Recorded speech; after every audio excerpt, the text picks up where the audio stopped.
Welcome to Stillwater Chronicles. Tonight, we settle into a story about a bridge that has never been empty. There is something about a bridge at night that makes you want to stop. Not because of the view, although the view is there. The dark ribbon of the canal below, the amber reflections of street lamps bending and stretching on the water, the quiet geometry of rooftops on the far bank. Not because of the cold, although on a night in November in Amsterdam, the cold comes off the water like a presence, pressing gently against your face, asking to be noticed. You stop on a bridge like this one, because it feels like the right place to pause. A threshold, a middle place, neither here nor there. Jeroen had been stopping on this bridge for 11 years. He could tell you its name, its construction date, the name of the engineer who oversaw the ironwork, the year the railings were last repainted, and the precise shade of dark green they used, a color so specific it had its own reference number in a municipal paint catalog. He could tell you about the slight camber in the planking, worn smooth by a century of footsteps. He could tell you about the lamppost at the eastern end, which had a hairline crack in its base that the city had patched 3 times without ever quite getting right. He was, by profession and by disposition, a man who noticed things. That was how it had started noticing. Jeroen worked as an urban historian, a title that most people found difficult to explain at dinner parties, but which meant, in practice, that he spent his days in archives and libraries and municipal offices, tracing the lives of the city's built environment, not the grand buildings, not the famous ones, the ordinary ones, the bridges and alleyways and corner shops and canal walls that had been there for 100 years without anyone thinking to look at them directly. He had begun collecting photographs of the bridge almost by accident. He had been researching something else entirely, the development of a nearby warehousing district in the 1920s. And in a box of loose prints at the city archive, he had found 3 photographs of the bridge taken in the same year. Different photographers, different seasons. Spring, summer, late autumn. In each one, a figure stood at the midpoint of the bridge, hands resting on the railing, looking out over the water. He had set the photographs aside, filed a note, and moved on. But the bridge stayed with him. He began requesting images of it from other collections, the municipal archive, the city's photographic library, the university's historical collection, private donations that had made their way into public hands over the decades. He filed requests, paid duplication fees, scanned images himself when the originals were fragile. Over 2 years, he accumulated 4,312 photographs of the bridge. The earliest dated from 1887. The most recent was taken on a mobile phone by a tourist and uploaded to a photo-sharing website in the autumn of last year. He sorted them chronologically. He printed many of them and pinned them to the large corkboard that covered one wall of his study. He spent evenings looking at them. And then, one evening in March, with a glass of Genever on the desk beside him and the rain tapping at the window, he noticed the bridge was never empty. 4,312 photographs, taken at all hours, early morning light, midday sun, the gray flat brightness of overcast afternoons, the blue dusk of winter evenings, the deep dark of nights when the street lamps were the only light. Taken in all seasons. Taken by professionals and amateurs and tourists and city officials documenting infrastructure. Taken with glass plates and film and digital sensors. In every single one, there was at least one person on the bridge. Jeroen sat with this observation for a while before he decided it meant anything. A bridge in the middle of a city. Of course, there would usually be people on it. Of course. He was not a credulous man. He did not leap to conclusions. He wrote instead a careful note in the margin of his working document. Investigate usage data. Are there periods when the bridge would naturally be unoccupied? He investigated. The bridge carried foot traffic, primarily. It was too narrow for vehicles, accessible only to pedestrians and cyclists.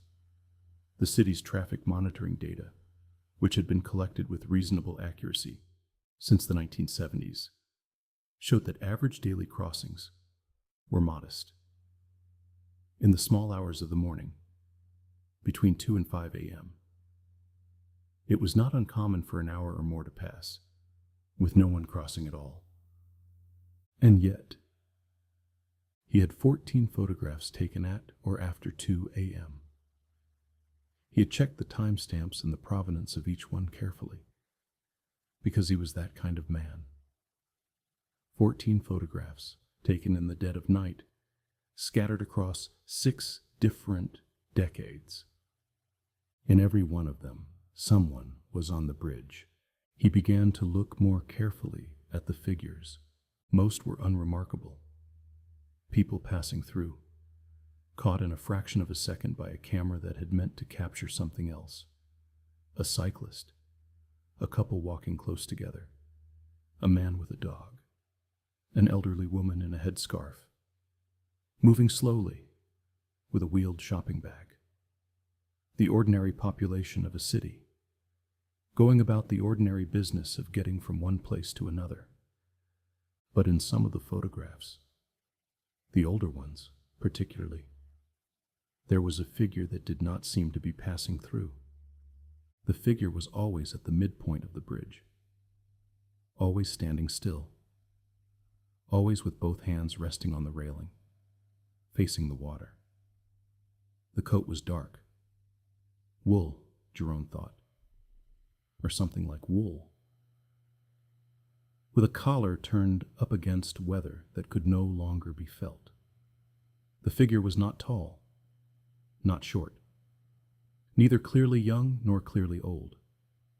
Indistinct in the way that figures in old photographs are often indistinct, blurred slightly by the long exposures that low light required. The first photograph, in which Jeroen identified the figure with certainty, was dated 1887. He found the same figure in a photograph from 1903, again in 1921, again in 1934. He lined the 4 prints up on his desk and looked at them for a long time. The coat was the same coat. The posture was the same posture. Hands on the railing, facing the water. Head tilted very slightly as though listening. He told himself there were explanations. A trick of light. Similar clothing being fashionable across decades. The human tendency to see patterns, faces in clouds, repetition in randomness. He was a historian, not a mystic. He believed in evidence, in provenance, in the careful weight of documented fact. He looked at the photographs again. Then he put on his coat, because it was October, and he went to the bridge. It was 10:30 at night when he arrived. The canal moved below him with its slow, black patience. The street lamps on the bank cast their amber light in long, wobbling reflections on the water.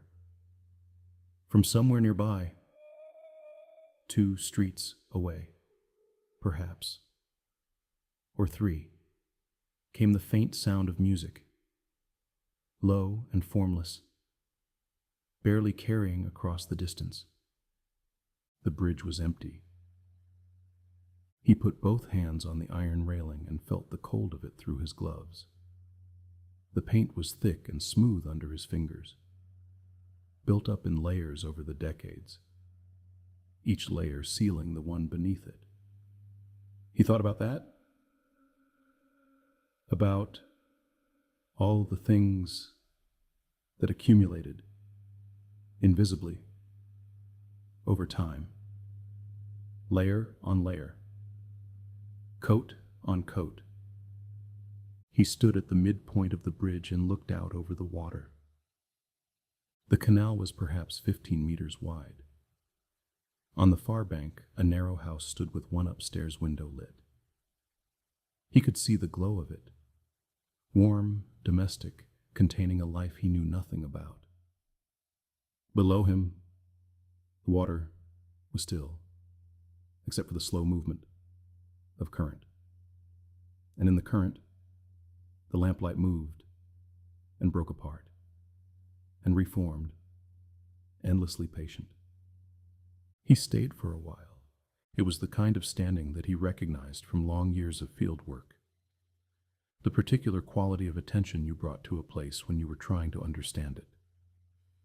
Not looking for anything specific. Just being present.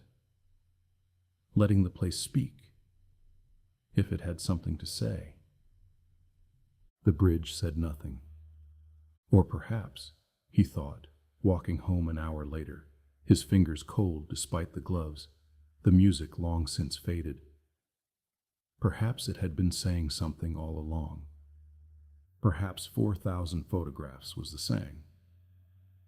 Perhaps the point was not what the bridge contained in the dark, but what it refused to release. He found a 5th photograph 2 weeks later, in a private collection being donated to the university. A glass plate negative from 1891, carefully preserved in its paper sleeve, depicting the bridge in winter, frost on the railings, the canal half frozen, pale and matte, and at the midpoint, the figure. Same coat, same posture, same slight tilt of the head. And this was the thing that made Jeroen set the photograph down very carefully on his desk and take a long, slow breath. The figure was not alone. There was a second figure, standing slightly behind and to the left of the first. Smaller, perhaps a child. Though the image was too blurred at the edges to be certain. The second figure was looking not at the water, but at something beyond the edge of the frame. Jeroen looked at the photograph for a long time. He had not seen a second figure in any of the other images. He went back through his prints methodically, one by one. In some of the older photographs, the background was too dark, too soft, too imprecise to be certain what was there and what was simply shadow. He had been looking all this time at what was clear. It occurred to him now that he should have been looking at what was unclear, at the edges, at the dark. He looked. In the photograph from 1903, there was something in the shadow behind the railing on the near side of the bridge, a shape, low and indistinct, that he had read as a post or a piece of ironwork. He looked at it now, with different eyes. In the photograph from 1921, the far end of the bridge held what might have been a figure, or might have been the blur of a passing cyclist, arrested mid-motion by the shutter. In the photograph from 1934, standing in the deep shadow cast by the lamppost, something that could have been a person, or could have been nothing at all. He sat back in his chair, Outside, the city moved through its evening routines. Bicycles passed in the street below his window. Someone cooked something that smelled of onions and herbs. A tram went by in the distance, its bell a brief, bright note in the dark. Jeroen looked at the figure in its dark coat, its hands on the railing, its head tilted toward the water. 134 years of standing in the same place. He thought about the bridge, about all the people who had crossed it without stopping, on their way from somewhere to somewhere else, and about whoever this was, who had been stopping there in the same spot, at the same railing, for longer than anyone living could remember.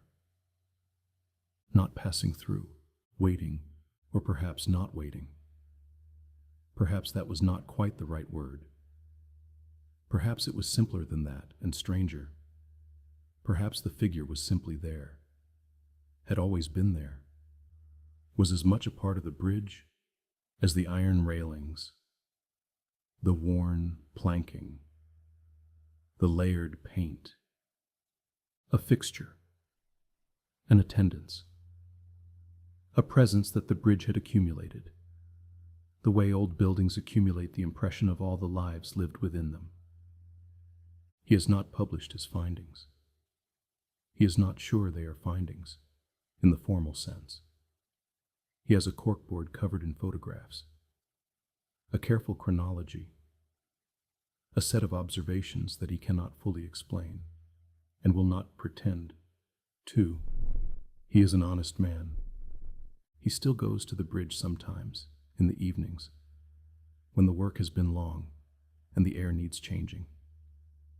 He puts his hands on the railing and looks out at the water and feels the cold iron under his palms and thinks about time, about the way it accumulates in places, invisible and patient, like layers of paint, like the slow silting of a canal. He has never seen the figure, not with his own eyes, not standing there at the railing as he stands, looking out at the same water, but there is one photograph he keeps on his desk, separated from the others. The glass plate from 1891, the winter one, the one with two figures. And sometimes, when the light in the study is low, and his eyes are tired and the rain is on the window, and he is simply sitting there, not quite thinking, in that quiet space between the end of work and the beginning of rest. Sometimes he looks at the second figure, the small one, the one at the edge of the frame, turned not toward the water, but away from it. Turned, he has come to think, in the direction of whoever will one day stand at the midpoint of the bridge and look, for the first time, at what the dark holds, toward whoever is only now beginning to notice. Thank you for listening to Stillwater Chronicles, where even the oldest bridges carry more than weight. If this stillness stayed with you, if the lamplight on the water lingers somewhere behind your eyes, then let it remain a little while longer. Some presences, after all, are not there to frighten you. They are simply there, as they have always been. Rest now. The bridge will still be standing in the morning.